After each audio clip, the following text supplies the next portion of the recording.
नमस्कार. मी भाऊ तोरसेकर. तुम्ही बघत आहात प्रतिपक्ष. मित्रांनो, आपल्याकडे राहुल गांधी किंवा विरोधी पक्षाच्या अनेक नेत्यांनी, मोदी विरोधी असलेल्या समीक्षकांनी एक भविष्य 2 महिन्यापूर्वी वर्तवलं होतं, 1.5 महिन्यापूर्वी, ज्या वेळेला नेपाळमध्ये सत्ता पालट झाला. अचानक नेपाळमधले काही तरुण हे सोशल मीडियाची सेवा ही रोखण्यात आल्यामुळे रस्त्यावर उतरले आणि बघता बघता 2 दिवसामध्ये नेपाळमध्ये तख्ता पलट होऊन गेला, सत्ता बदलली. आधी तरुण उतरले, मग लोक उतरले, होता होता होता इतकं भयंकर रणकंदन माजलं की संसद, राष्ट्रपती भवन जाळपोळ करण्यात आली. खुद्द पंतप्रधानाला जीव मुठीत धरून कुठेतरी सुरक्षित जागी पळून जाण्याची वेळ आली. आणि काय होणार अशी चर्चा चालू असताना एका पाठोपाठ अनेकांनी मंत्र्यांनी राजीनामे दिले. एका मंत्र्याला तर लोक पाठलाग करून दौडा दौडा कर मारता है असं म्हणतात जे हिंदीत, तसं रस्त्यात लाथा बुक्क्यांनी मारलं. एका पंतप्रधानाची बायको, माझी पंतप्रधानाची बायको, ही घराला लावलेल्या आगीमध्ये होरपळून मेली. आणि शेवटी लष्कराने सूत्र हाती घेतली आणि पुढची सगळी हानी, नुकसान, जाळपोळ थांबली. अक्षरशः अराजक माजलं होतं. काहीशा प्रमाणामध्ये तशीच घटना बांगलादेशमध्ये, श्रीलंकेमध्ये किंवा आणखीन कुठे कुठे घडली होती.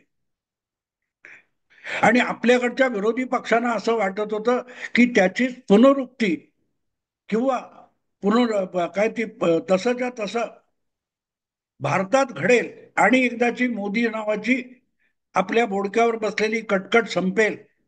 ज्याला निवडणुकीतून हरवता येत नाही त्याला अशा प्रकारे दंगली अराजकातून पाठवलं जाईल. पण एक गोष्ट लोक विसरले की भारतामध्ये त्यांना कितीही वाटत असलं लोकशाही मेली, संविधान संपलं, संविधान धोक्यात, तरी यापैकी काहीही सत्य नाहीये. पण अनेकदा लोक आपल्याच भ्रमामध्ये इतके मशगूल होतात की समोरच्या वास्तवाकडे त्यांचं लक्ष जात नाही. आणि लक्ष जात असलं तरी जे डोळे दाखवतात ते मेंदूला, डोक्याला, मनाला पटत नाही. आणि म्हणून मग ते कल्पना विश्वात रममाण होतात आणि त्यातूनच भारतात जेनझी किंवा तरुणांचा उठाव होईल आणि मोदी सरकार उलथून पाडलं जाईल, अशा भ्रमात हे लोक होते. आणि मोदी स्वतः हे जागतिक राजकारणात इतके गुंतलेले होते की भारतामध्ये सत्ताधारी पक्ष, विरोधी पक्ष, त्यांच्यात काय खडाजंगी झाली आहे याकडे बघायला सुद्धा पंतप्रधान नरेंद्र मोदींना उसंत नव्हती. पण याच कालखंडामध्ये आपला शेजारी असलेला जो पाकिस्तान नावाचा देश आहे, ज्याने जन्मापासून भारताचा फक्त द्वेष केला आणि भारताला नामशेष करणं, भारताला पराभूत करणं अशी जी स्वप्न आजचे विरोधी पक्ष बघतात, तशी स्वप्न पाकिस्तान गेली 70 वर्ष बघत आला.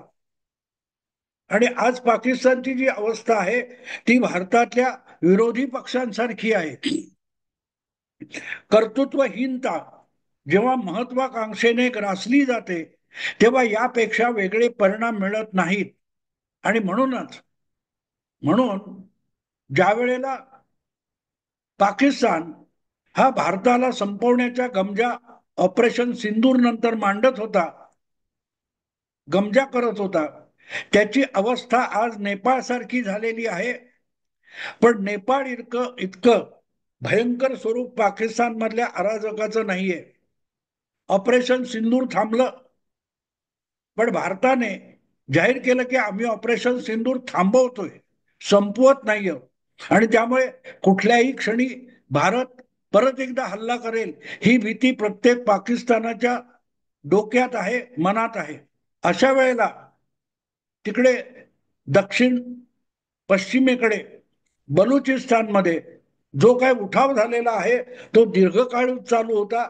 तो ऑपरेशन सिंदूर नंतर पाकिस्तानची सेना मरगळलेली आहे, शासन 12च्या भावात गेलेला आहे. प्रशासन व्यवस्था कोलमडून पडलेली आहे. अशा वेळेला बलुचिस्तानमध्ये पाकिस्तानी पोलीस आणि शासन सोडा, त्यांच्या सेनेला सुद्धा बलुचिस्तानमध्ये पाऊल टाकणं अवघड होऊन बसले, अशक्य होऊन बसले. अशा वेळेला खैबर पख्तूनवा हा जो भाग आहे, म्हणजे अफगाणिस्तानच्या लगतचा जो भूप्रदेश आहे पाकिस्तानचा, ज्याला पूर्वी नॉर्थ वेस्ट फ्रंटियर प्रॉव्हिन्स, आता त्याला खैबर पख्तूनवा असं म्हणतात. ती भारत सॉरी अफगाणिस्तान आणि पाकिस्तानची सीमा अफगाणिस्तानने दीर्घकाळ मानलेली नाही, ती ब्रिटिश वगैरे काळातली आहे. डुरांड लाईन ज्याला म्हणतात, ती अफगाणिस्तानला कधीही मान्य नव्हती. त्यामुळे खैबर पख्तूनवा किंवा पाकिस्तानच्या पश्चिमेला असलेला जो पश्तुनी लोकसंख्येचा प्रदेश आहे, तो नैसर्गिकरित्या अफगाणिस्तानचा हिस्सा आहे असा अफगाणिस्तानचा दावा आहे. आणि तो सततचा, अगदी तिथला राजा असल्यापासून सोव्हिएत, त्याच्यानंतर अमेरिकन किंवा तालिबान, मुजाहिदीन या सगळ्या काळामध्ये तो दावा कायम राहिलेला आहे. आणि त्यामुळेच मध्यंतरीच्या काळामध्ये जे काय तालिबानांचं पुन्हा राज्य आलं, तेव्हा आता अफगाणिस्तानच आपण पाकिस्तानला जोडून घेऊ अशा भ्रमात पाकिस्तान होता. पण अफगाणिस्तानात जिहाद घडवण्यासाठी जी काही मदत पाकिस्तानने केली होती, त्याची किंमत आता मोजायला लागते. कारण ज्या पेशावर वगैरे भूप्रदेशामध्ये अफगाणिस्तानच्या मुजाहिदीन, तालिबान तयार करण्यासाठी पाकिस्तानने प्रयास केले, अमेरिकन मदत घेऊन प्रयास केले, त्यातून एक नवी जमात म्हणजे दीर्घकाळ खैबर पख्तूनवामध्ये जी अफगाणी मानसिकता होती, तिने उचल खाल्ली आहे. आणि त्यातून टीटीपी म्हणजे तहरीके तालिबान पाकिस्तान ही संघटना उदयाला आली होती. आणि त्यांनी जे काय पाकिस्तानवर हल्ले चालवलेले आहेत, त्यांना धडा शिकवण्यासाठी त्यांचा म्होरक्या काबूलला बसलाय म्हणून पाकिस्तानने काबूलवर हवाई हल्ला केला होता. त्याचा बदला घ्यायला अक्षरशः 2 दिवसाच्या आत पाकिस्तानच्या सीमा प्रदेशामध्ये तालिबानांनी, म्हणजे अफगाणिस्तान मधल्या सत्तारूढ तालिबानांनी असा जबरदस्त हल्ला चढवला की अनेक चौक्या पाकिस्तानी सेनेच्या अफगाण तालिबानांनी ताब्यात घेतलेल्या आहेत. आणि त्याच्या पुढची गोष्ट अशी की पाकिस्तानच्या हवाई दलात असलेलं अमेरिकन बनावटीचं F-16 हे विमान सुद्धा अफगाण तालिबानांनी पाडलेलं आहे. याचा अर्थच पश्चिम सीमा असुरक्षित झालेली आहे. इकडे काश्मीर, पंजाब लगतची पाकिस्तानची सीमा आधीच ऑपरेशन सिंदूरमुळे अस्थिर आहे. बलुचिस्तान पेटलेला आहे. या सगळ्या पार्श्वभूमीवर पाकिस्तानच्या अंतर्गत एक TLP असं काहीतरी नाव आहे, मला वाटते तहरीके लब्बैक पाकिस्तान वगैरे, अशा या अतिरेकी जिहादी संघटनेने पाकिस्तानच्या अंतर्गत उठाव केलेला आहे. आणि त्यांचं म्हणणं असं की पाकिस्तानने अमेरिकन अध्यक्ष ट्रम्प यांच्या मध्यस्थीमुळे इस्रायलला मान्यता दिलेली आहे. इस्रायलने ज्या प्रकारे 2 वर्ष गाझा पट्टीमध्ये पॅलेस्टाईनी अरबांचं शिरकाण केलं, जवळजवळ 60-70 हजार माणसं गाझा पट्टीत मारली गेली आहेत आणि ती इस्रायली हल्ल्यात मारली गेली आहेत. अशा वेळेला गाझा पट्टीच्या बाजूने, हमासच्या बाजूने उभं राहण्यापेक्षा ट्रम्पच्या दडपणाखाली इस्रायलला मान्यता द्यायला जो पाकिस्तान सरकार आणि पाकिस्तान सेना निघालेली आहे, तिच्या विरोधात या तहरीके लब्बैक पाकिस्तान या संघटनेने अंतर्गत उठाव केलेला आहे. पाकिस्तानी पोलीस, पाकिस्तानी प्रशासन, पाकिस्तानी सरकार आणि पाकिस्तानी सेना यांच्या विरुद्ध पाकिस्तानच्या अंतर्गत, म्हणजे लाहोर असेल किंवा काय म्हणाल तुम्ही, सिंध, क्वेटा, काय जे शहर आहेत त्यांची, गुजरनवाला वगैरे, तिथे या लब्बैक संघटनेने इतका प्रचंड उठाव केलाय की रस्त्यावर सगळ्या प्रमुख शहरांमध्ये यांचे हजारो कार्यकर्ते उतरलेले आहेत. ते जाळपोळ करतायत, दुकानं फोडतायत, सरकारी कचेऱ्यांना आगी लावतायत. आणि प्रामुख्याने पोलीस आणि शासनाची जे काय यंत्रणा असतात त्याच्यावर हल्ले करतायत. थोडक्यात जी अवस्था आपण नेपाळमध्ये बघितली, जी अवस्था आपण बांगलादेश किंवा श्रीलंकेत बघितली, तशीच्या तशी अवस्था आज पाकिस्तानात झालेली आहे. फरक इतकाच आहे की नेपाळ असो, श्रीलंका असो किंवा बांगलादेश असो, तिथे जे उठाव झाले, दंगली झाल्या, त्याचं नेतृत्व कुठच्या तरी एका विशिष्ट संघटनेने केलेलं होतं. पाकिस्तानच्या बाबतीत तसं म्हणता येत नाही, कारण पाकिस्तानमध्ये वेगवेगळ्या संघटना एकाच वेळेला चारही बाजूने पाकिस्तान नावाचा जो सांगाडा आहे त्याचे लचके तोडताना दिसत. आपण त्या नॅशनल जॉग्राफी किंवा डिस्कव्हरी चॅनेलवर एखाद्या हरणाची किंवा रेड्याची किंवा झेबऱ्याची सिंहाने केलेली शिकार बघतो. त्यामध्ये ते सगळी सिंहांची टोळी जशी त्या मारलेल्या झेबऱ्यावर वगैरे रेड्यावर तुटून पडतात आणि चारी बाजूने त्याची लचके तोडतात, ज्याला आपल्या मराठीमध्ये लांडगे तोड असा एक शब्द आहे. तसं चारी बाजूने लचके तोडलं जाणार ते जे मरणासन्न असलेलं जनावर असतं, तशी आजच्या पाकिस्तानच्या शासनाची अवस्था आहे.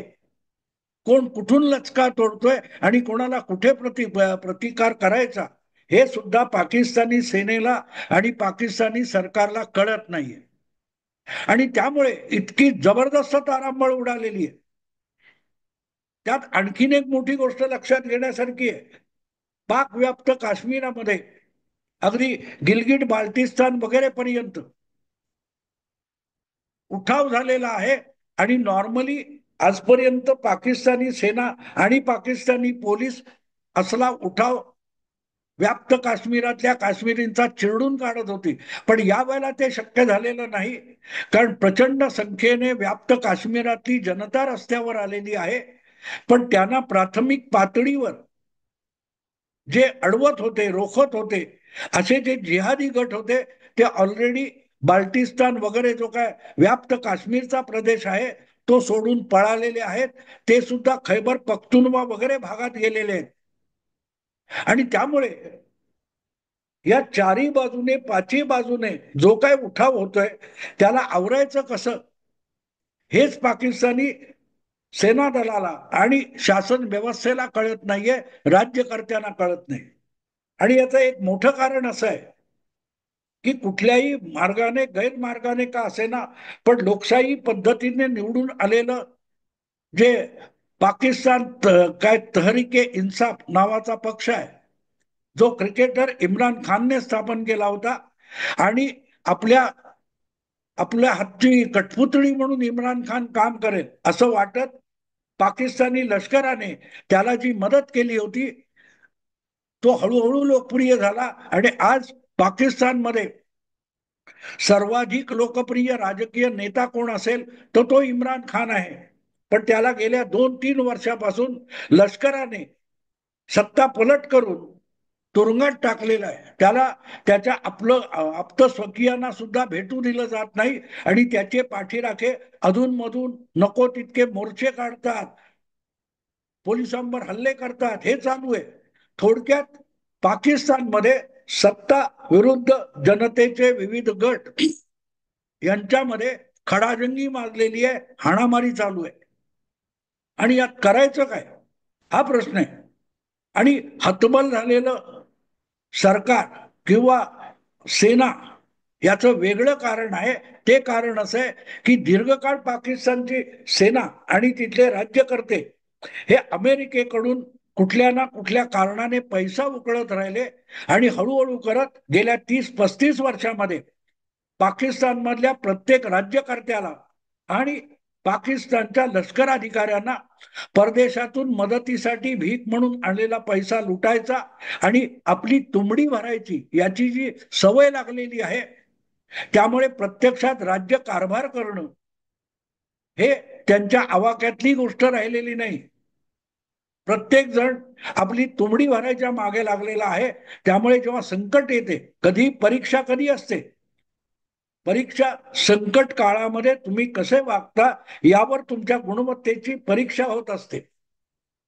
दुर्दैव असं आहे की पाकिस्तानमध्ये आज एकही अतिशय कार्यक्षम असा सेनाधिकारी नाहीये की राज्यकर्ता नाहीये ज्याला जनतेच्या प्रश्नांची, देशाच्या प्रश्नांची, गरजांची जाणीव आहे, अक्कल आहे, असा कोणीही पाकिस्तानात आज महत्वाच्या पदावर उरलेला नाही.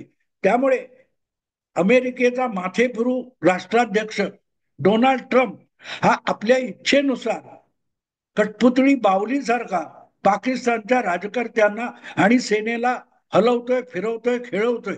आणि त्याच कारणाने आपल्या दबावाखाली आपल्याला काय ते नोबेल पारितोषिक शांततेचं मिळावं म्हणून ट्रम्प यांनी कुठे नाही कुठे तर हमास आणि इस्रायल यांच्यामध्ये एक तडजोड घडवून आणली, युद्धविराम घडवून आणला. त्याच्या बदल्यात काय काय तर पाकिस्तानने इस्रायलला, हमासला आवरायला मदत करायची, लष्करी मदत देऊ. आता लष्करी मदत म्हणजे पाकिस्तानी सेना पॅलेस्टाईनमध्ये जाणार आणि हमासला आवरणार, म्हणजे प्रत्यक्षात इस्रायलला मदत करणार. हा जो निर्णय झाला त्यामुळे आपोआपच एक प्रकारे इस्रायलला पाकिस्तानने मान्यता दिल्यासारखं होतं. आणि हे झाल्यावर तिथले जे लब्बैक सारखे किंवा इतर पाकिस्तानी जिहादी मानसिकतेचे राजकीय गट आणि संघटना आहेत त्या खवळून रस्त्यावर उतरले. बलुचींना पाकिस्तानात राहायचं नाही, खैबर पख्तुनवा मधल्या पश्तून लोकसंख्येला अफगाणिस्तानात जायचंय, व्याप्त काश्मीर पीओके तिथल्या जनतेला, लाखो लोकांना पाकिस्तानात राहायचं नाहीये, ऑपरेशन सिंदूर संपलेलं नाहीये, तहरीके तालिबान पाकिस्तान धुंगाणा करते आणि त्याच्यामध्ये ही आणखीन लब्बैकची भर पडली आहे. आणि काय करावं याचा थोडाफार देखील अंदाज पाकिस्तानी नेतृत्वाला नाहीये. आणि त्यामुळे बघता बघता एकदा ती आग भडकली तर पाकिस्तानातल्या राज्यकर्त्यांना आणि सेना नेत्यांना पाकिस्तान सोडून पळून जायची वेळ आली तर मला नवल वाटणार नाही. कुठल्याही क्षणी कुठल्याही क्षणी पाकिस्तानातून तो जनरल फील्ड मार्शल कोण आहे तो आसिफ मुनीर, पंतप्रधान तुमचे शहाबाज शरीफ, पंजाबची मुख्यमंत्री त्यांची पुतणी मरियम नवाज, किंवा आणखीन एक मंत्री ज्याचा प्रभाव सिंध प्रांतामध्ये आहे तो बिलावल भुट्टो, आजचा अध्यक्ष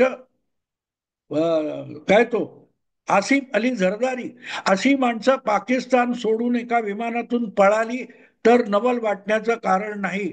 तुम्हाला आठवत असेल तर 2021च्या पूर्वार्धात कधीतरी अमेरिकन सेना दलाच्या प्रभावाने आणि ताकदीने अफगाणिस्तानचा अध्यक्ष म्हणून बसलेला गनी खान किंवा असा काहीतरी नावाचा अब्दुल गनी या नावाचा अध्यक्ष होता, तो काही महिने आधी अफगाणिस्तान सोडून एका विमानात बसून अज्ञात स्थळी पळून गेला. आणि बघता बघता अमेरिकेने आपलं सैन्य आवरायला घेतलं आणि 15 ऑगस्ट 2021 रोजी अफगाणिस्तान मधून अमेरिकेचा शेवटचा सैनिक रवाना झाला. त्यानंतर अफगाणिस्तानमध्ये हळूहळू करत सगळीकडून तालिबानांचं राज्य आलं. पाकिस्तानी आज अवस्था ही नेमकी त्या ठिकाणी गेलेली आहे. फक्त फरक इतकाच आहे की तालिबान ही एकच संघटना अफगाणिस्तानच्या वेगवेगळ्या कानाकोपऱ्यातून कार्यरत होती.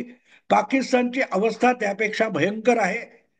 बलुचिस्तानमध्ये वेगळा गट आहे, सिंधमध्ये वेगळा गट आहे, खैबर पख्तुनवामध्ये वेगळा गट आहे, व्याप्त काश्मीरमध्ये वेगळा गट आहे, आणि पंजाब पंजाब आणि सिंधमध्ये जो लब्बैक नावाचा ग्रुप आहे, हे सगळे आपल्या आपल्या परीने पाकिस्तान नावाच्या देशाचे आणि व्यवस्थेचे लचके तोडतायत.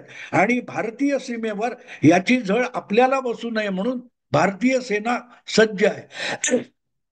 या सगळ्याचा परिणाम बघितला तर कुठल्याही क्षणी पाकिस्तानला स्थिर करण्यासाठी अमेरिकन फौजांच्या काही तुकड्या पाकिस्तानात उतरतील आणि त्यांच्या इच्छेनुसार चालणारा कोणतरी पाकिस्तानच्या नेतेपदी सत्तापदी बसवतील ही शक्यता मला अधिक वाटते. पाकिस्तानात कुठल्याही क्षणी एक तख्तापलट होऊ शकतो. मात्र तो तख्तापलट जो होईल त्याच्यामध्ये पाकिस्तानी आत्मा नसेल. तो कुठल्या तरी बाह्य शक्तीच्या इशाऱ्यावर चालणारा राज्यकर्ता असेल. आत्ता जो काय गोंधळ मला दिसतोय त्याचं हे वर्णन आहे. तुम्हाला आवडलं लाईक करा, शेअर करा आणि प्रतिपक्षाला सबस्क्राईब करा. नमस्कार.